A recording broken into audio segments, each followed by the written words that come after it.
কখনো কখনো একটি প্রেম শুরু করে একটি যুদ্ধ, আর একটি উপহার শেষ করে একটি সভ্যতা। ট্রোজান ওয়ার, একটা যুদ্ধ যেটা শুরু হয়েছিল হৃদয়ের খেয়ালে আর শেষ হয়েছিল এক নগরীকে পুড়িয়ে। এই যুদ্ধের গল্প মেলে হোমারের ইলিয়াডে, কিন্তু প্রশ্ন হলো এটি কি আদৌ সত্য ছিল নাকি সময়ের সাথে গড়া এক রূপকথা? গল্পের শুরু হয় স্পার্টায়। সেখানে ছিলেন রানী হেলেন, যার রূপ দেখে ঈর্ষান্বিত হতেন স্বয়ং দেবীরাও। ট্রয়ের রাজপুত্র প্যারিস প্রেমের দেবীর আশীর্বাদে তাকে ভালোবেসে ফেলে।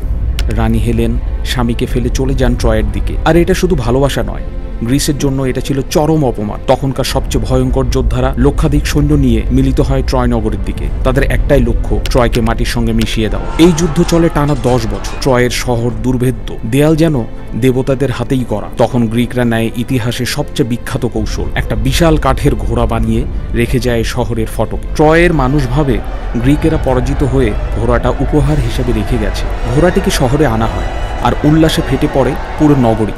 কিন্তু সেই ঘোড়ার ভিতরে লুকিয়েছিল গ্রিকদের সেরা কিছু যোদ্ধা। রাত গভীর হলে সেই ঘোড়ার ভেতর থেকে বেরিয়ে আসে সৈন্যরা, ফটক খুলে দেয় তাদের বাকি বাহিনীর জন্য। শুরু হয় আগুন, আর্তনাদ আর ধ্বংস। এক রাতেই হারিয়ে যায় ট্রয় নগর। আর এই যুদ্ধ হয়ে ওঠে ইতিহাসের সবচেয়ে বড় প্রতারণার অধ্যায়। আর সেই প্রতারণার প্রতীক কাঠের ঘোড়া 1000 বছর পরও বেঁচে আছে এক অন্য রূপে। আজ যাকে আমরা চিনি ট্রোজান ভাইরাস নামে, যা আমাদের কম্পিউটারে প্রায় হানা দেয় কোনো না কোনো ক্ষতি করার জন্য।